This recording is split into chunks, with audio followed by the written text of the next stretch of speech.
Sri Lanka next. අයිබෝවන් සුබ සන්ධ්‍යාවක්. අදත් අප සඳුදාට සුපුරුදු ශ්‍රී ලංකා නෙක්ස්ට් සමගින් හඳුනා ගනිමු ඔබට සුපුරුදු මගේ සගයින් දෙපළ රජයේ පාර්ශ්ව වෙනුවෙන් ආණ්ඩුවේ මතවාදය වෙනුවෙන් ප්‍රශ්න කරන මිලින්ද රාජපක්ෂ. මිලින්ද සුබ සන්ධ්‍යාවක්. සුබ සන්ධ්‍යාවක්. අයිබෝවන්. අයිබෝවන්. ඒ වගේම විපක්ෂය වෙනුවෙන් විපක්ෂයේ මතවාදය වෙනුවෙන් ප්‍රශ්න කරන රසික ජයකොඩි. රසික සුබ සන්ධ්‍යාවක්. සන්ධ්‍යාවක්. අද අප තිදෙනාගේ ප්‍රශ්න කිරීමට ලක්වන්නේ කවුරුන්ද? අප ආරාධනා කළේ ජාතික ජන බලවේගයේ නායක අනුර කුමාර දිසානායක මහතාට. අයිබෝවන් සුබ සන්ධ්‍යාවක්. තවත් මැතිවරණයක් ආසන 6ක් තිබුණු ජනතා විමුක්ති පෙරමුණේ ආසන ගණන ආසන 3ක් බවට පත් වෙනවා. 2015 දී ජනතා විමුක්ති පෙරමුණ හැටියට තරඟ කරන්න තිබුණා. නමුත් මෙවර ජාතික ජන බලවේගයේ හැටියට තරඟ කරන්න. මම අහන්නේ මින් ඉදිරියට ඔබ කඳවුරේ දේශපාලනයේ ක්‍රියාත්මක වන්නේ ජාතික ජන බලවේගයේ ලෙසමද නොසෙනම් ජනතා විමුක්ති පෙරමුණ ලෙස? මැතිවරණ ප්‍රතිඵලය ගැන යමක් කිව්වොත් අපි හිතනවා 2015 මහා මැතිවරණදී අපිට 5,43,000ක ප්‍රමාණයක ඡන්ද ප්‍රමාණිකුත් ඒ වගේම 8.7ක ඒ වගේම ආසන 6ක මන්ත්‍රී දුරු ප්‍රමාණිකුත් තිබුණා. මෙවර ඒ ඡන්ද ප්‍රමාණය ලක්ෂකින් පමණ අඩු වෙලා තිබෙනවා. නමුත් ඡන්ද ප්‍රමාණය අඩුවීමට වඩා වැඩියෙන් මන්ත්‍රී දුර ප්‍රමාණය අඩුවීම පිළිබිඹු කරනවා. ඒ නිසා අපේ දේශපාලනයේ යම් පසුබෑමකට අපි මුහුණ දීලා තිබෙනවා. මේක ටිකක් මෙවර මැතිවරණදී නොවේ. අපි දැන් අවුරුදු 7ක් 8ක අපේ දේශපාලනයේ යම් පසුබෑමකට අපි මුහුණ දෙමින් තිබෙනවා. ඉතින් අපි උත්සාහය තිබෙන මේ පසුබෑම ඉක්මවා යලි ජයග්‍රහී දිශාවට ගෙන යාම සඳහා වූ අරමුණක් තිබෙනවා.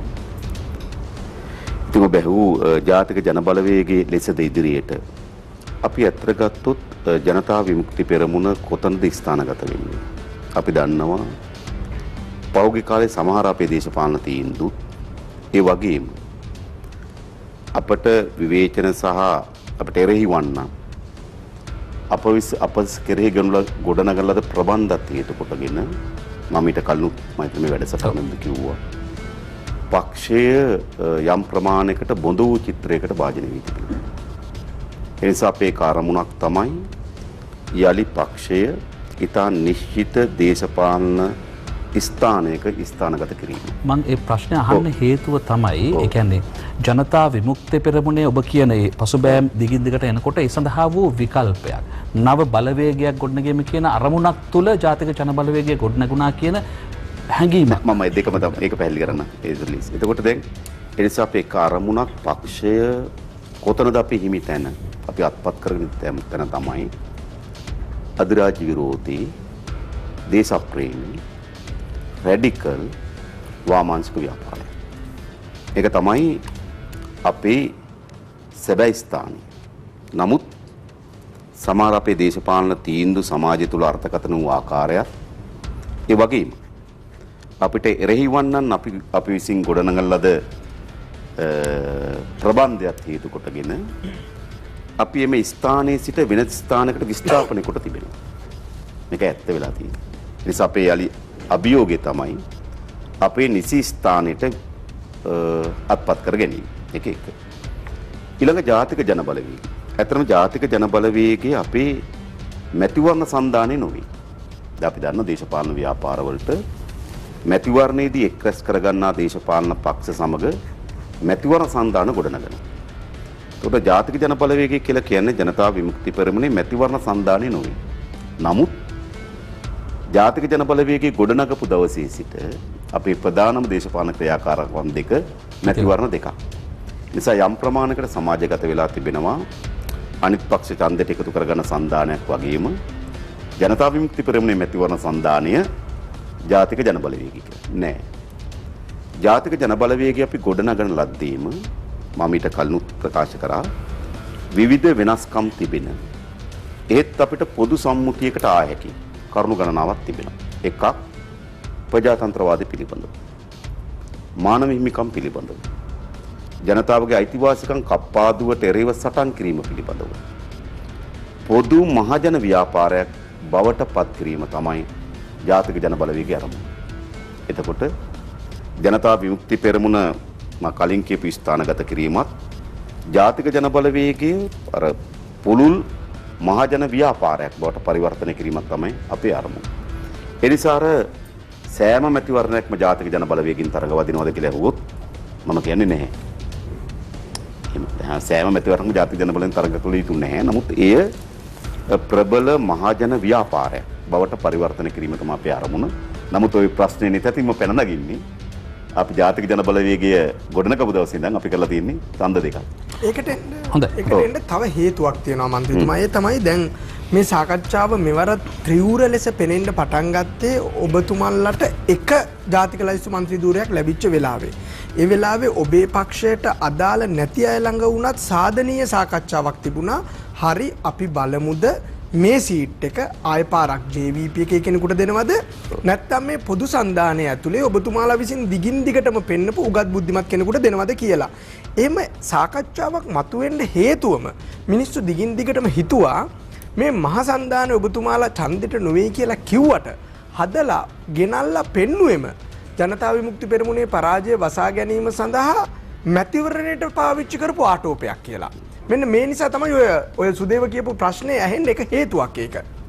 ඔව් ඇත්තටම ගත්තොත් නෑ ඒක තමයි මම කිව්වේ. ඒ කියන්නේ අපි ජාතික ජන බලවේගයේ ගොඩ නගලා අපි ජනාධිපතිවරණය සහ මහා මැතිවරණ කියන ප්‍රධාන ජාතික මැතිවරණ දෙක පවත්වපුවාම ඒක සඳහා මුහුණ දීපුවාම බොහෝ ඇතුළු අර්ථකථනය කරනවා මේක මැතිවරණයට මුහුණ දීම සඳහා ඒ ඇතිවිය හැකි යම් අවස්ථාවක තත්ත්වයක් මගහැරා ගැනීම සඳහා එක් රැස් කරගන්න ලද මැතිවරණ සන්දානයක් කියලා. මම ඒක පැහැදිලි කරේ ඒකෙම නොවේ කියන්නේ.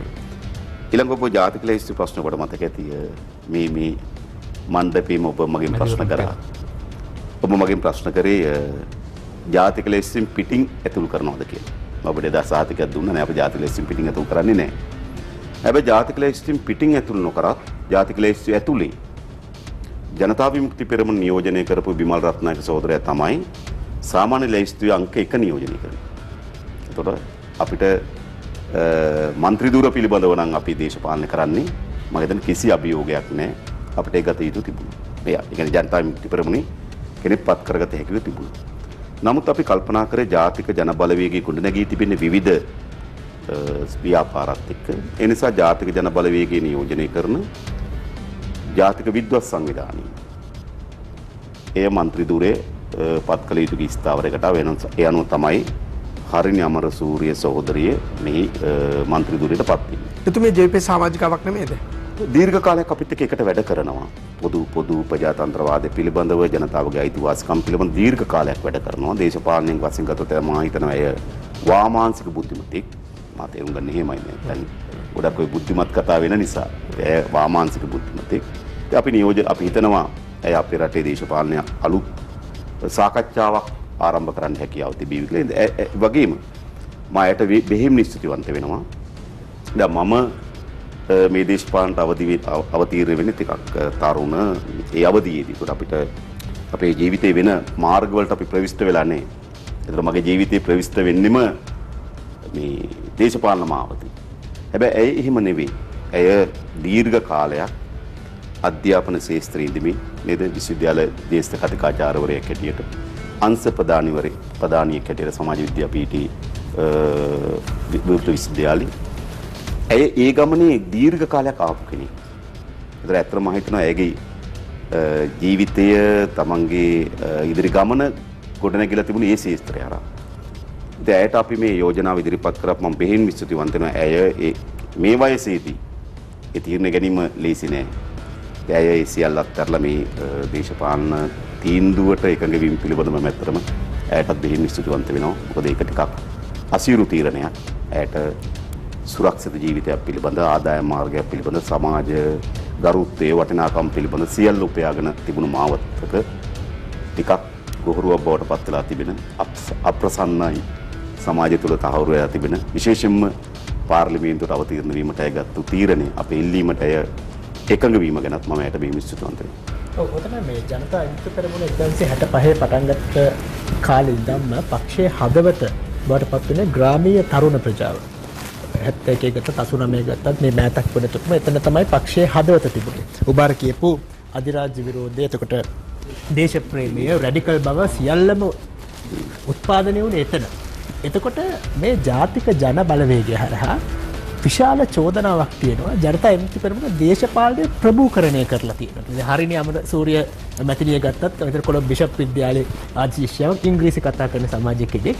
එතකොට මේකත් එක්ක ජාතික ජන බලවේගයේ දේශපාලනයෙන් ප්‍රභූකරණය කරලා තියෙන නිසාම පක්ෂයේ හදවත වෙච්ච ග්‍රාමීය තරුණ කොටස් වලට පක්ෂයට සමීප වෙන්න බැරි වෙලා තියෙනවා. එතකොට ඒක මේ ඡන්ද ප්‍රතිඵලයේ ඇතුළේ එක්තරා දුරකට ප්‍රක්ෂේපණය වෙනවා කියලා මතයක් සමාජයේ තියෙනවා. ඔබතුමා ඒකට එකඟ වෙනවද? ඇත්තම ගත්තොත් අපේ දේශපාලන බලය විශාල ප්‍රමාණයක් ශක්තිමත් වෙලා තිබෙන ග්‍රාමීය වශයෙන්. ඒක අපි දන්නවා. විශේෂයෙන්ම අපේ පක්ෂේ ගොඩ නැගෙනකොට අර තරණි වමේ ව්‍යාපාරයේ තිබුණු අවස්ථාවක්. ඒ වෙලාවේදී නාගරික වෘත්තීය සමිති ව්‍යාපාරය ඇතුලේ ප්‍රබලම කොමියුනිස්ට් පක්ෂයේ සමාජ පක්ෂයේ පැරණි වමේ ව්‍යාපාරය. එතකොට වළක්වන්න බැරි විදිහටම අපේ පක්ෂ ගොඩ නැගීමේ ආරම්භය ගම කේන්ද්‍ර කරගත්තු ආරම්භයක් බවට පරිවර්තන වුණා. ඒක තමයි අපේ ආරම්භය.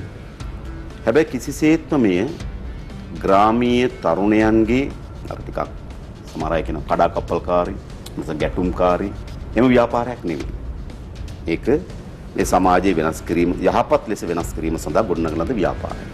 ඒතර අප ඔබ කියු පරිදිම අපේ පදනම් ග්‍රාමීය පදනම් බවට පත් වුණා. උදාහරණයකට ගත්තොත් 1994 මැතිවරණ බැලුවොත් ඒ මැතිවරණදී අපිට වැඩිම ප්‍රතිඵල ලබා දෙන්නේ තිස්සමාරාමේ ආසනය. ඊළඟ මෙදිරිගිරිය ආසනය. ඊළඟ ප්‍රතිශතයේ වැල්ලවාය ආසනය. ඒකෙන් පෙන්눔 කරනවා අපේ පදනම් තිබුණේ ගම කේන්ද්‍ර කරගෙන. නමුත් පහුගිය දේශපාලනයේ සිද්ධ වෙච්ච වෙනස්කම් ටිකක් තිබෙනවා. ඒක මම හිතනවා මෙහි පමණක් නොවේ. ලෝකේ පුරාවටම ධනවාදයට අර්බුදයක තියෙනවා. ඒක මම හිතන්නේ ඕනෑම සංඛ්‍යා දත්තර අපිට පෙන්눔 කරන්න පුළුවන්. තවදුරටත් මිනිස් සමාජයට යහපත් ප්‍රගමනයක් මේ ධනවාදයට උරුම කරලා දෙන්න බෑ. ඒක අපි විවාද සම්පන්න වෙනවා. අපි දවසක දීර්ඝ ලෙස කතා කරමු. ඒ නිසා ලෝකේ සෑම ධනපති පක්ෂයක්ම අර්බුදයට ගියා. ලංකාවෙත් ඒක. ලංකාවේ ඇත්තටම ධනවාදී නියෝජිතයා නම් මම හිතන හොඳම නියුක්ත රනිල් වික්‍රමසිංහ. ධනවාදී නීතිකයෙක්. නමුත් ලෝකේ පුරාම මේ ධනවාදයේ කියපු අර්බුදය විශේෂයෙන් 1990 දශකයේ ආරම්භයත් එක්ක සමාජවාදී කඳවුර බිඳ වැටීමත් එක්ක ඒ අර්බුදය වාමාංශික ව්‍යාපාරයන්ට අත්පත් කරගන්න බැරි වුණා. අපිට ගත්තොත් අපිට 60 70 දශකයේ බැලුවොත් ඒ කාලේ සමාජවාදී කඳවුර තියෙනකොට විශාල උද්‍යෝගයක් තිබුණා ලෝකේ. හන්දට යූරි ගගාරින් යනකොට විශාල ප්‍රබෝධය සමාජවාදී ජයග්‍රහණය. අපි වගේ පරිදි පිහිටි රාජ්‍යයන්ට විශාල උදව් උපකාර. අපි ගත්තොත් තෙල් පිරිපහදුව, ඇඹිලි පිටි කඩදාසි කම්මල, වාණි සංස්ථාව, වාලත්තේනේ කඩදාසි කම්මල, පන්තලේ සීනි ෆැක්ටරි වගේ විශාල ආධාර දුන්න කාර්මිකකරණ වෙනුවෙන් පරිදි පිහිටි රාජ්‍යය. ඒ වගේ විශාල විප්ලවයන් සිද්ධ වෙනවා. මේ චීන විප්ලවය, ඊට පස්සේ කියුබාව, වියට්නාමයේ, යුගොස්ලාවියාව විශාල තරුණ ආස්වාදයක් තියෙන යුගයක්. ඒ නිසා අපි කාටත් විශාල ආස්වාද ජනක ලෝකයක් නිර්මාණය වෙලා තියෙනවා. නමුත් 1990 දශකයේදී මේක බිඳ වැටෙනවා. 89 දී විශේෂයෙන්ම නේද? බිඳ වැටුණාට පස්සේ ඇමරිකන් එක්සත් ජනපදයේ කේන්ද්‍ර කරගත්ත ඒක ද්‍රවීය ලෝකයක් නිර්මාණය වුණා. ඒ නිසා ලෝකෙට යුද්ධ සැලැස්ම. එතෙක් ඔබ බලන්න මේ යුද්ධ නැහැ. යුද්ධ නිර්මාණය කර එක්සත් ජනපදයේ. ධනවාදයේ විශාල ආර්ථික සැලැස්මක් එක්සත් ජනපදයේ ක්‍රියාත්මක කළ දියත් කරා. ඒකට අපිට කිව්වා ගෝලීකරණය කියලා. බොහෝ අපිට කිව්වා ගෝලීකරණේ යථාර්ථයෙන් අත්හරින්න බෑ කිව්වා. එහෙනම් අපිට ආවේ ගෝලීකරණය වෙනකොට මේක යථාර්ථය. ඒක අත්හරින්න යෝජනා කරන අයම නිම්මැඩියන්. මේ විදිහේ විශාල සාකච්ඡාවක් ඇවිල්ලා ධනවාදයේ අලුත් තැනකට ආවා. නමුත් 2008 දී ඒක අර්බුදයට ගියා. ඔබට මතක ඇති. එක්සත් ජනපදයේ නිවාස වෙළඳපොළෙන් පටන් ගත්ත අර්බුදය ශේෂ්ත්‍ර ගණනාවකට පැතිරලා ගියා. මට මතකයි ඒ වෙලාවේ ජනාධිපති ජෝර්ජ් බුෂ් කරපු ප්‍රකාශයක් තිබුණා. ඔහු කියනවා එක්සත් ජනපදයේ නිවාස වෙළඳපොළෙන් පටන් ගන්නා ලද අර්බුදය ඩොමිනෝ ආකාරයෙන් සියලු ශේෂ්ත්‍රයන් වෙත පැතිරී යනවා. සියලු ශේෂ්ත්‍රයන් වෙත. එනර කාඩ් කුට්ටමක් කඩදාසියක් කොලයක් පොඩ කොලයක් වැටෙනවා වගේ සෑම සිතක්. ඒ විසින් ඇමරිකාවේ දසලක්ෂ ගණනාවකට රැකියාව හිමි වෙනවා. ඒ විදිහටම දැක්කා මොකද ටෙන්ට් ගහගෙන මිනිස්සු ජීවත් වුණා. රවුන්ඩ් කාර් එකේ ඩිකිය බඩු ටික දාගෙන ඉස්සරහ සීට් එකේ නිදාගත්තා. ඒ වගේ මට මතකයි ඒ වෙලාවේ බ්‍රිතාන්‍ය මහ බැංකුව අධිපතිවරයා කිව්වා 1939 ලෝක ආර්ථික අවපාතයෙන් පස්සේ සිදු දෙවැන්තම ආර්ථික අවපාතයට එංගලන්තේ මුහුණ දෙනවා. ප්‍රවාහනීය සෞඛ්‍ය අධ්‍යාපන වැනි මහජන සේවාවන් විශාල කප්පාදු කිරීම ලක් කරන්න සිදුවේ කිව්වා. දැන් අර්බුදය ආවා. හැබැයි මොකද උනේ? ඒ අර්බුදය ලෝක පරිමාණයෙන් වාමාංශික ව්‍යාපාර බිඳ වැටී තිබෙන නිසා ඒ අර්බුදය වාමාංශික දේශපාලනට හිතකර ලෙස වෙනස් කරගන්න අසමත් වුණා. ඒකෙන් පස්සේ මොකක්ද වුනේ? ධනවාදී ඊට පස්සේ තමන්ගේ පැවැත්ම වෙනුවෙන් තල්ලු වුණා යම් ජාතිවාදයේ මුහු කරගත්තු ජාතිකවාදයකට. ධනවාදී ජාතිවාදී නැහැනේ. හරිද? ධනවාදයට ජාතිවාදී ප්‍රතිපක්ෂයි. ඒ ධනවාදී ස්වභාවයම තමයි ප්‍රාග්ධනයේ නිදැල්ලේ නිදහස්ව ගමන් කරන්න ඕන. හැබැයි ජාතිවාදී විසින් මොකද කරන්නේ? ප්‍රාග්ධනයට බැරියර් හදනවා. උදාහරණයක් ඔබට ගත්තොත් අවුරුදු 30ක යුද්ධයක් තිබ්බා. යා උතුරේ. එඳ අපේ රටේ ප්‍රාග්ධනයට උතුරට යන්න බැරි වුණා. ඒක ධනවාදයට හොඳ නෑ. ධනවාදයේ ප්‍රාග්ධනයට නිදහසී ගමන් කරන්න ඉඩ තියෙනවා. දැන් ඔබ බැලුවොත් යුද්ධෙන් පස්සේ ඔබ ගියා නම් A9 පාරේ ඉතාමත් පැල්පත් ගෙවල් තියෙනකොට A9 පාර දෙපැත්තේ තිබුණ විශාල බිල්බෝඩ්. මම නම් කියන්නේ නැහැ කම්පැනිස් වල. ඔබට මතක විශාල සමාගම් බිල්. ඒ කියන්නේ මේක තමයි. ඒතර ධනවාදයට ජාතිවාදී ප්‍රතිපක්ෂයි. හරිද? ධනවාදයට උනා නිදහසේ තමන්ගේ ප්‍රාග්ධනය සිංහල දෙමළ මුස්ලිම් එහෙම බ්‍රිතාන්යා යුරෝපානුවා කියලා ભેදකින් තොරව චලනය වෙන්න. හැබැයි ධනවාදයේ අර්බුදයේ විසින්ම ඒවන් ජාතිවාදයේ ජාතිකවාදයකට යන්න ඕන.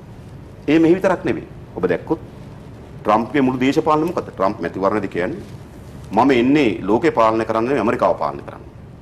මෙතෙක් ජනාධිපතිවරයාගේ ලෝකේ පාලනය කරා මම ඇමරිකානුවා. ඔව් කියනවා මම තාප්පයක් බදිනවා මෙක්සිකෝෙන් මේ පැත්තට පණින එකට. ඇයි? ඒක ධනවාදී හිත කර නෑ. ධනවාදීට ඕන මෙක්සිකෝවත් එක්ක හොඳ ගනුදෙනු ඉස්සරහට යන්න තමන්ගේ ප්‍රාග්ධනය යන්න ඉඩ දෙන්න. ඔබ තාප්ප බඳිනවා. ඇයි? අර්බුදීසින් ජාතිකවාදීට. අර්බුදීසින් ජාතිවාදීට. ඒ වගේම තමයි ඉන්දියාවේ. මට මතකයි මම ඉන්දියාව මහමැතිවරණට අවුරුද්දකට විතර කලින් මම ඉන්දියාවේ ගිහිල්ලා ඉන්දියානු කොමියුනිස්ට් පක්ෂයත් එක්ක සාකච්ඡාවක් තිබුණා. ඒ සාකච්ඡාවේ ඉන්දියානු කොමියුනිස්ට් පක්ෂ නායකයන් කිව්වා මේ මෝදිගේ පාලනය අසාර්ථක වෙලා තිබෙන්නේ. ඒතකොට අර රුපියල වේගයෙන් කඩා වැටෙන කාලේ ලංකාවේ ඊට වඩා වැඩි වේගයකින් ඉන්දියාවේ කඩා වැටෙමින් තිබෙනවා කිව්වා. නව බදු ප්‍රතිපත්ති විශාල ප්‍රශ්නයක් ඇති කරලා තිබෙනවා කිව්වා මැද පාන්තික ජනතාවට. ඒ වගේම ප්‍රාන්ත අතර ඇති කරන ලද බදු වලින් විශාල වියවුලක් නිර්මාණය වී තිබෙනවා. ඒ නිසා මෝදිට මැතිවරණය අවාසි වුණා. හැබැයි අවාසි වුණාට ඡන්ද කිට්ටු වෙලා ඔහු පාකිස්තානයේ දේශ සීමාවෙත් චීන දේශ සීමාවෙත් ගැටුම් දෙකක් හදා ගන්නවා. හරිද? ඡන්ද කිට්ටු වෙනකොට ඔබට මතක ඇති කාශ්මීරි අර හෙලිකොප්ටරයක් පාකිස්තානු හමුදාව විසින් බිම වට්ටලා ප්‍රශ්නේ මත ඊට පස්සේ හින්දුස්තාන් ජාතිකවාදී එතෙන්ට ආවා. ලංකාවෙත් ඒකයි. ඒ කියන්නේ මේ ජාතිවාදීට ජාතිකවාදීකට ධනවාදී යන්නේක ධනවාදී ජයග්‍රහණය නෙවෙයි. ඔබ ජාතිවාදයයි ජාතිකවාදයයි දෙකම එක මාවතක් හැටියට සලකනවා. නෑ ඒක තමයි. එක මාවතකට මිශ්‍ර කරලා තියෙනවා. ඇත්තටම ගත්තොත් ධනවාදීට අයිති ජාතිකවාදයක් තියෙනවා. ඒ අයිති ජාතිකවාදය තමයි එතෙක් තිබුණු. ඒ කියන්නේ වැඩවසම් සමාජයක් හෝ ආසියාතික නිෂ්පාදන රටාවක් තිබුණා නම් ඒ රටාව බිඳවට්ටලා අපි તો ලංකාවේ නම් අපි ඇති උන්නේ හරියටම ලංකාවේ නම් ඒ තිබුණු මොකද්ද තිබුණේ රාජකාරී ක්‍රමයක්. අයබදු ක්‍රමයේ එක එක විදිහට ගැට ගැහිලා තිබුණා. ඒතර ධනවාදයට ජාතික රාජ්‍යයක් ඕන. ඒතර ජාතික රාජ්‍ය ගොඩනැගීම සඳහා ජාතිකවාදී විශාල කාර්යයක් ධනපති පන්තියේ තිබුණ ඉතිහාසය. ඒවොන් තමයි අපි අපේ රටේ සිදු වුණා. නමුත් 1833 පෝල් බුක් කැමරන් ප්‍රතිසංස්කරණය ආරා එකම අයබදු පද්ධතියක්, එකම නීති පද්ධතියකට, එකම රාජකාරී ක්‍රමය අහෝසි කරලා මේක ධනවාදී ප්‍රතිසංස්කරණ වලට ගේනවා මෙතනට. අන්න ඒ කාර්යභාරය ධනවාදයට තියෙනවා. හැබැයි වර්තමාන යුගයේ කාර්යභාරයක් නෑ. වර්තමාන යුගයේ ඔවුන්ගේ ප්‍රවේශයම ජාතිවාදීම තමයි. මම ගොඩක් කියන්නේ නැහැ මම අද අපිට ගොඩක් කියලා තියෙන මැතිවරණ වේදිකාවේදී නේද මේ ගොඩාක් සිදුවීම් වලදී මේ ජාතිවාදයේ මේක පැන නැගලා තිබෙන ආකාරය ඒක මේ පාලකයන් උපයෝග කරගන්න ආකාරය පාලකයන් මේකේ පිටිපස්සේ ඉන්න ආකාරය පිළිබඳ ගොඩාක් කියලා තියෙන නිසා දැන් ඇයි මිනිස්සු ඒක අහන්නේ නැත්තේ මම දැන් රසිකත් ඒකම යහන්න දන්නේ ඇයි දැන් ඔබ කිව්ව වේදිකාවේ මේක ගොඩක් කියලා තියෙනවා කියලා හැබැයි ඇයි වේදිකාවේ කියන එක മന്ത്രിතුමා මිනිස්සු අහලා නැත්තේ ඇයි මිනිස්සු ළඟට ඒක ගිහිල්ලා නැත්තේ මම හිතනවා එකක් අපේ රටේ ආණ්ඩු ගොඩනැගීමේදී වැඩිපුර භාජනයට ලක් කරන්නේ ගොඩනැගෙන ආණ්ඩුව පිළිබඳවට වඩා තිබෙන ආණ්ඩුව පළවැහැරීම. ඒක තමයි ප්‍රමුඛ. ඊට පස්සේ තමයි ගොඩනැගෙන ආණ්ඩුව ගැන කල්පනා කරන්නේ. ඒතර ඔබ බැලුවොත් ජනවාරි මාසේ 8 වෙනිදා ගොඩනැගුණු පාලනය 2015 ජනවාරි මාසේ 8 වෙනිදා ගොඩනැගුණු පාලනය අපේ රටේ අසාර්ථකම පාලනය. අසාර්ථකයි. ඒක අපි අපේ රටේ ඉතිහාස පොත ලිව්වොත් මම හිතන්නේ ඔබ පොත් ලිව්වොත් ඔබ හිස්කොළ කීපයක් කියන 2005 ජනවාරි 8 කියලා ඔච්චරයි. මට එතෙන්ට තමයි එන්න ඕනේ. අවසන් කරා. මේක අවසන් කරා. ඊට පස්සේ අර ඒ කියන්නේ ඒ හිස් කාල පරිච්ඡේදයේ අසාර්ථක කාල පරිච්ඡේදයේ විසින් ජනතාවට එනවා පෙළඹවීමක්. දැන් මේ පාලකයා පළවහරිනවා. ඊට පස්සේ ජනතාව කල්පනා කරනවා පාලකයා පළවැහැරීමේ විභවයේ තියෙන කාටද? අපිට නෙවෙයි. ඒ පාලකයා පළවැහැරීමේ විභවයේ තියෙන කාටද? පොදු ජන පෙරමුණට. ඒ වගේම ඒ අරාජිකත්වය මේ අලුත් දෙයක් නෙවෙයි ලෝකේ හැම තැනකම අරාජිකත්වයෙන් විසින් ඉල්ලා හිටනවා දැඩි පාලනය. උදාහරණයකට ගත්තොත් 1939 දී ලෝකේ විශාල ආර්ථික 1929 දී ලෝකේ විශාල ආර්ථික අවපාතයක් එනවා. ඒ ආර්ථික අවපාත විසින් විශාල බැංකු පද්ධති කඩාවැටීමෙන් නිෂ්පාදන ආයතන කඩාවැටීමෙන් විශාල අර්බුදයක් නිර්මාණය වෙනවා. ඒ යුරෝපයේ හරහා හඹාගෙන එනවා. ඒ ආර්ථික අවපාතයේ විශාල අරාජිකත්වයක් නිර්මාණය කරනවා. ආණ්ඩු පවත්වාගෙන යන්න බෑ. ආණ්ඩු වැටෙනවා, ඡන්ද එනවා, පරදිනවා, ආය පාර්ලිමේන්තු කඩාවැටෙනවා. අන්න ඒ වගේ අරාජිකත්වයක් තමයි හිට්ලර් නිර්මාණය කරන්නේ. මොකද අරාජිකත්වය විසින් ඉල්ලා ඉන්නවා දැඩි ශක්තිමත් පාලනය. මම අතුරු ප්‍රශ්න කරන ඔබට අදාළව දැන් ඔය අරාජිකත්වයේ පළවා හරින්න භාවිතා කරන ප්‍රධානම සටන් පාට තුන තමයි ශ්‍රී ලංකා පොදු ජන පෙරමුණ, දේශ ප්‍රේමය, එක්තරා දුරකට අධිරාජ්‍ය විරෝධය, ඒ වගේම ශක්තිමත් රාජ්‍යයක් හදන එක. එතකොට මේ කාරණා තුනම ඇත්තටම ඔබතුමන්ලගේ සටන් පාටනේ. දේශ ප්‍රේමය ගේන්නේ ඔබතුමන්ට, අධිරාජ්‍ය විරෝධය ගේන්නේ ඔබතුමන්ට, ශක්තිමත් රාජ්‍යයේ සමාජවාදී ක්‍රමය තුල ශක්තිමත් රාජ්‍යයේ ඔබතුමන්ලා ශක්තිමත් රාජ්‍යය. ඉතින් අවසානයේ වෙලා තියෙන්නේ ඔබතුමන්ලාගේම සටන් පාට ඒවා හයිජැක් කරලා ඔබතුමන්ලා දේශපාලන වශයෙන් අවතැන් කරලා තියෙනවානේ මේ අලුත් සමීකරණය ඇතුලේ. මම හිතනවා මෙහිම ඒ කියන්නේ ඒකට කරුණු කීපයක් බලපෑවා. අපි හරියට විවෘතව අද කියන්නේ. ඒ කියන්නේ ජනවාරි මාසේ 8 වෙනිදා මැතිවරණයේදී අපි ගනු ලැබු තීන්දුව. මගෙන් දැන් ඇහුවොත් මම ඔබෙන් මේ ප්‍රශ්නෙට තමයි එන්න හැදුවේ. දැන් ඔබ කතා කරපු කාරණේ අපි වෙන කාරණාවලට ගියා. නමුත් ජනතාව බලාගෙන ඉන්න ප්‍රධාන කාරණයක් තියෙනවා. ඒ කියන්නේ ඔබේ කඳවුර අනිත් කඳවුර මේ සියල්ල බලන් ඉන්න ප්‍රධාන කාරණයක් තියෙනවා. ජාතික ජනබලවේගයක් නැත්තම් ජවිපෙට ඇයි මෙහෙම වුනේ කියන කාරණේ. ඒක ඔබේ කඳවුර තුලත් සාකච්ඡා වෙන කාරණයක්. එතකොට ඔබ කිව්වා ඔබ අධිරාජ්‍ය විරෝධී දේශප්‍රේමී රැඩිකල් වාමාංශික කියන මතවාදය තුල තමයි මේ කඳවුර ගොඩ නැගෙන්නේ කියන කාරණේ. නමුත් ජනතා විමුක්ති පෙරමුණ තුල අපි මේක ගොඩනගන්න බැරි කරනකොට අපි දකිනවා ජාතික ජනබලවේගයේ හැටියට නව ප්‍රවේශයක් තුල එන්න පටන් ගන්නවා. ඒ ප්‍රවේශය තුල තවත් පිරිස් එක්රැස් කරගෙන මේ ගමන ඊටත් එහා යන්න උත්සාහ කරනවා. නමුත් මේ වෙනුවට එයත් අසාර්ථකයි කියන ආකාරයක් තමයි මැතිවරණ ප්‍රතිඵලය තුල පෙන්වුම් කරන්නේ. හැබැයි ඔබ කියනවා ප්‍රබන්ධකරුවන් අපව වෙන තැනක ස්ථානගත කරනවා කියන ස්ථාපනය කරන්න සමත් වුණා කියන කාරණය. හැබැයි ප්‍රබල දේශපාලන කඳවුරකට ජවිප කියන්නේ ප්‍රබල දේශපාලන කඳවුරක්. ප්‍රබල දේශපාලන කඳවුරකට එහෙම වෙන්න පුළුවන්ද? එතකොට මම ඔබෙන් අහන ප්‍රශ්නේ තමයි එහෙම වෙන්න හේතුව 2015 2019 ඒ යහපාලන ආණ්ඩුව තුල ඒ කාලවකවානුව තුල ඔබේ භූමිකාව නොවේ. ඒකයි මම හිතනවා ඒක තමයි කියන්නේ හැදුවේ. ඒ කියන්නේ ජනවාරි මාසේ 8 වෙනිදා අපේ මැදිහත් වීම මම හිතනවා අදත් අපෙන් ඇහුවොත් අදත් ජනවාරි මාසේ 2015 ජනවාරි මාසේ 8 වෙනිදාට ගිහිල්ලා අපි බැලුවොත් ආපහු ගන්නෙ මොන තීන්දුවද ගත්තොත් ওই තීන්දුව තමයි ගන්නෙ. ඒ නිසා ජනවාරි මාසේ 8 වෙනිදා අපි ගත්ත තීන්දුව පිළිබඳ අපිට ස්වයං විචනයක් නැහැ. මොකද මා ගොඩක් කියන්නේ නැහැ මේ. ඒ කියන්නේ ජනවාරි මාසේ 8 වෙනිදා වෙනකොට රට ප්‍රධාන කරුණු තුනකින් එහාට තල්ලු වෙමින් තිබුණා. එකක් ප්‍රජාතන්ත්‍රවාදය පිළිබඳ ප්‍රශ්නේ. 2 ජාතිවාදය පිළිබඳ ප්‍රශ්නේ. ප්‍රජාතන්ත්‍රවාදයත් එක්කම ගැට ගැහුණු ඒකාධිපතිත්වයේ පිළිබඳ පාලනය. તો 2015 ජයග්‍රහණය කරා නම් අනෙක් අඳුර 2022 වෙනකන් තාමත් බලය අවුරුදු 17ක්.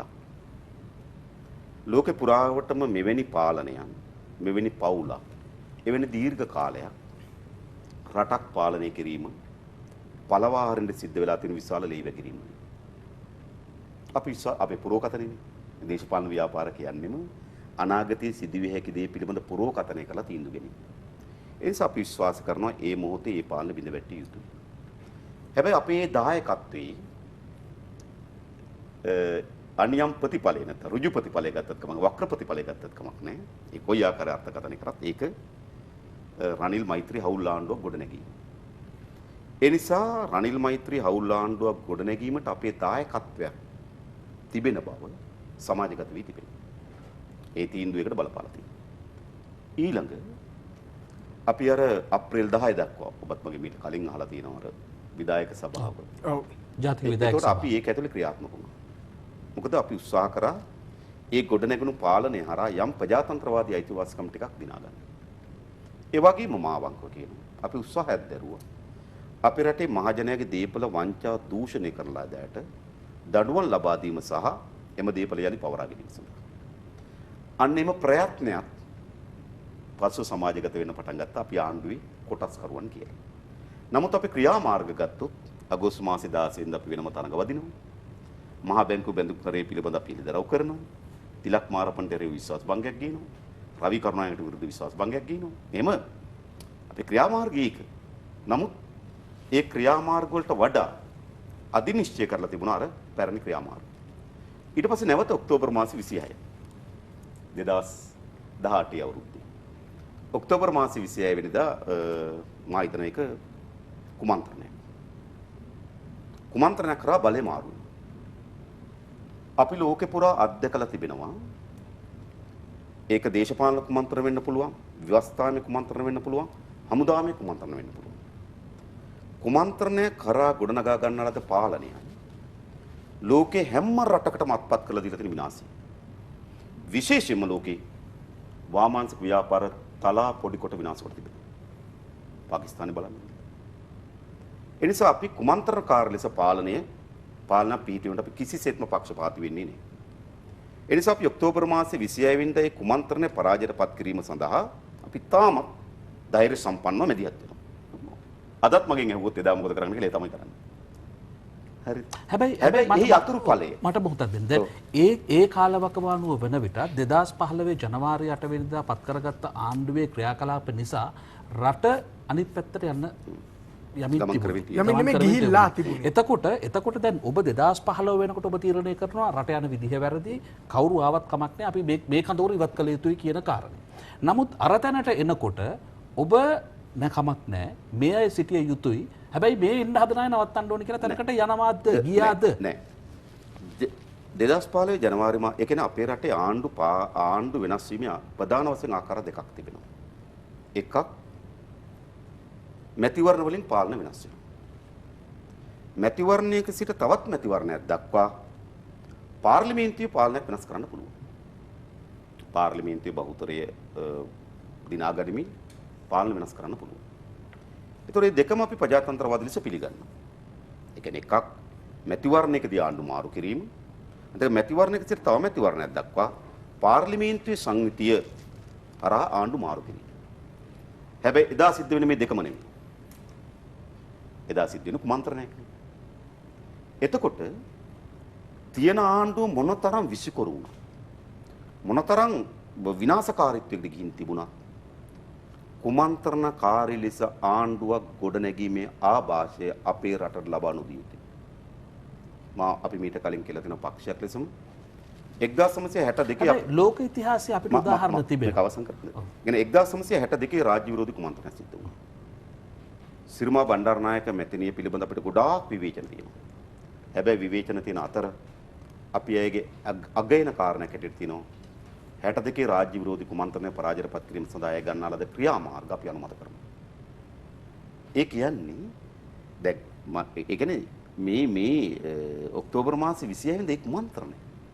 එතකොට රනිල් වික්‍රමසිංහගේ පාලනය බිඳවැට්ටවීම සඳහා පාර්ලිමේන්තුවේ බහුතරය තමන් වෙත අත්පත් කරගෙන අපි එකඟයි. අපි විරුද්ධ වෙන්නේ නැහැ. එහෙම නැත්නම් පාර්ලිමේන්තු මැතිවරණයක් කරා අපි එකඟයි. විරුද්ධ වෙන්නේ නැහැ. දැන් වෙලා තියෙනවනේ ඒක. නමුත් කුමන්ත්‍රණකාරී ලෙස ආණ්ඩුවක් පෙරලීමට සහ ආණ්ඩුවක් පිටීමට අපි එකඟ නැහැ. හැබැයි ඒක එක ප්‍රජාතන්ත්‍රවාදී ලෙස ගත්තත් රටකට ලබා නොදිය යුතු ආభాසයක්. මොකද එවැනි ආభాසයක් අපේ රටකට ලබා දිය යුතු නැහැ. පාකිස්තානයේ මොනතරම් ප්‍රජාතන්ත්‍රවාදී ලෙස ආණ්ඩු ගොඩනැගුණා. ඕනෑම මොහොතක කුමන්ත්‍රණකාරී පාලනයක් ගොඩනැගීමේ ඉඩ ප්‍රස්තාව තියෙනවා. එයි කුමන්ත්‍රණකාරී පාලනයක් ගොඩනැගීමේ ආభాසයක් පාකිස්තානට තියෙනවා. මම හිතනවා අපේ රටේ ආభాසය ඇති කර නොකළ යුතුයි. ඒ නිසා තමයි 62 කුමන්ත්‍ර රාජ්‍ය විරෝධී කුමන්ත්‍රණ පරාජයට පත් කිරීම සඳහා ගන්න ලැබු ක්‍රියාමාර්ග පිළිබඳ අපේ ඇගීමක් තියෙනවා. මොකද ඒක නම් අපේ රටේ ආభాසය ප්‍රැක්ටිස් එක බවට පත් වෙන්න තිබුණේ. අද අපි කතා කරන්නේ කවුරුත් මේ විදිහට දේශපාලනය කරන්නේ. හැබැයි ලෝක ඉතිහාසයේ ප්‍රජාතන්ත්‍රවාදී කුමන්ත්‍රණ හරහා ඒකාධිපතියන් එළවලා රටවල් විනාශ කරන පුද්ගලයන් එළවලා නැවත රටවල් යථා තත්ත්වයට පත් කරපු ඉතිහාස අපිට තියෙනවා. බොහොම අඩු. බොහොම අඩු. තියෙනවා. අත්පත් කළ තියෙන විනාශය. අත්පත් කරලා දීලා තියෙන විනාශය. අනිත් එක අපේ රටේ මම එකයි කියන්නේ අපේ රටේ ආණ්ඩු මාරු කිරීමේ ගමන් මාවතක් තියෙනවා. අපි එකෙන් පීලි පනින්න දෙන්න එපා. මම මේ කියන්නේ ඔක්තෝබර් මාසේ 26 වෙනිදා සිදුවීම. පළවාහරණ ලද්දේ රනිල් වික්‍රමසිංහ වාඩි වෙන ලද්දේ රාජපක්ෂ කියන කෝණයෙන් කිසි පාක්ෂිකයෙක් මනින්න යන්න එපා. ඒක වැරදි. ඒක මනින්න ඕනකම තිබෙන්නේ ඒක අපේ රට සුදුසු ආభాෂයක්ද? මා දන්නේ මම මේක මම හිතනවා මට දැන් පෞද්ගලික රාජපක්ෂ මහත්මයා හම්බෙලා මට සාකච්ඡා කරන්න හම්බුනොත් ඔබ ඒකට එකඟද කියලා. අර සමහර විට හිතෙනවා එතුමා උනත් දැන් කල්පනා කරලා කියන එක වැරදි කියලා. මම දන්නේ හොඳයි. මට හිතෙනවා මොකද ඔහු මැතිවරණ හරහා ජනතාවගේ සංවිධාන හරහා ජනතාවගේ කැමැත්ත හරහා පාලනය ගොඩනගාගත්තු නායකයෙක්. එවැනි නායකයෙකුට මෙවැනි කුමන්ත්‍රණයක් කර ආණ්ඩුව ගොඩනගාගත යුතුද ඔබ ඒකට එකඟද කියලා ඇහුවොත් මම දන්නේ නැහැ එතුමා. එදා ජනතා අභිලාෂය කුමක් විය හැකි වෙද තිබුණාද? ඒක තමයි. ඕක තමයි ප්‍රශ්නේ. ඒ කියන්නේ අපි ඕනෑම විනාශකාරී අත්දැකීම ජනතාවගේ අභිලාෂය කෙනකට යටත් නොකළ යුතුයි. දේශපාලන ව්‍යාපාරින් එතෙන්ට. එහෙම නැත්නම් දේශපාලන ව්‍යාපාර ඕනේ නැහැ නේ. රිසර්ච් කණ්ඩායම් ටිකක් හිටියොත් ඇති ජනතාවගේ අභිලාෂය මොකද? ඒ අභිලාෂය කරනවා. සමීක්ෂණ කණ්ඩායම් ටිකට මේ රට ඔක්කොම ඡන්ද ඕනෙත් නැහැ මුකුත් නැහැ සමීක්ෂණ කරා වාර්තාවක් දැම්මා. මේකයි ජනතාවගේ අභිලාෂය. අපි කරමු. නෑ. දේශපාලන ව්‍යාපාරින් ඒකට නෙවෙයි. දේශපාලන ව්‍යාපාරින් සිදුවිය හැකි අනතුරු අනාගතය පිළිබඳව දේශපාලන ව්‍යාපාර වග කියන්නේ. අපි දේශපාලන ව්‍යාපාරයක හැටියට අපි අද ගන්න තීන්දුව අපි අනාගතයට වග කියනවා. එම් දේශපාලන ව්‍යාපාර තියෙනවා. මම කියන්න උත්සාහ කරේ අර ඔබ අපි දැන් ආයි මූලික ප්‍රශ්නෙට ගියොත්. ඉතින් මේ ක්‍රියාමාර්ග විසින් අපි ආණ්ඩුවේ කොටස්කරුවන් ලෙස අර්ථකථන කරන්න සමත් වුණා. එතකොට මම ඔබට කියන්න හැදුවේ එය අපිට එරෙහි අයගේ සාර්ථකභාවයක් තියෙනවා. හැබැයි සාර්ථකභාවය ලබා ගැනීම සඳහා අපේ ක්‍රියාමාර්ග හේතු වෙයි තිබෙනවා. හොඳයි. අපි එතනින් එහාට කතා කරමු. ඔන්න ඔය කාරණා අපිට ඉදිරියේදී කතා කරන්න පුළුවන් මොනවද ඒ ක්‍රියාමාර්ගය? ඇයි එහෙම වුනේ? වෙනස් වෙන්නේ කොහොමද? අපි මේ සියල්ල කතා කරමු.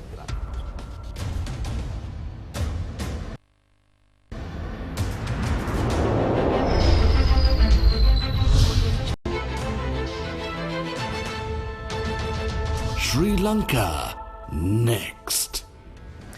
ඔයාලත් ශ්‍රී ලංකා නෙක්ස්ට් සමගින් ජාතික ජන බලවේගයේ නායක අනුකුමාර දිසානායක මහතා සමගයි අප සාකච්ඡා කරමින් සිටින්නේ. විරාමයට ගියේ විරාමයෙන් පසුව නැවත ප්‍රශ්න කිරීමකට අප ඉඩක් තබා ගනිමින් ඔබ සඳහන් කරා ප්‍රබන්ධ යතු පුද්ගලයන්ගේ සාර්ථකභාවයන්ට අපේ ඇතැම් ක්‍රියාමාර්ගත් හේතු වුණා අපව වැරදි තැනක ස්ථානගත කරන්න කියලා. මොනවද? ඔය එකක් මම කිව්වේ මේ ආණ්ඩුවත් සමග අපි හේතු කිරීම සඳහා කලින් මා පැහැදිලි කරපු අවස්ථා ටික. ඊළඟ විශේෂයෙන්ම ඔබට මතක ඇති ආණ්ඩුව ගෙනාවා පනතක් අතුරුදහන් වූවන් පිළිබඳ සොයා බැලීමේ අධිකාරිය පිහිටවීම පනත. අපි මේ පනතට පක්ෂ ඡන්ද දෙනවා. මා හිතනවා අපේ රටේ කෙදිනකවත් යලි අතුරුදහන් වීම සිදුවෙන යුතු කවුරුවත් පෞද්ගලික ගත්තොත් මා ඒ අත්දැකීමට මුහුණ දී තියෙනවා අපේ සොවිරා. අතුරුදහන් වූ කෙනෙක්. මම දන්නවා දෙමව්පියන්ගේ වේදනාව, ඥාතීන් අප මට මතක අපේ දෙමව්පියන් අදේවි හෙටේවි කියලා බලාගෙන ඉන්නේ. කෙනෙක් මිය යාමට වඩා අතිශය වේදනාකාරී අතුරුදහන් වෙනවා.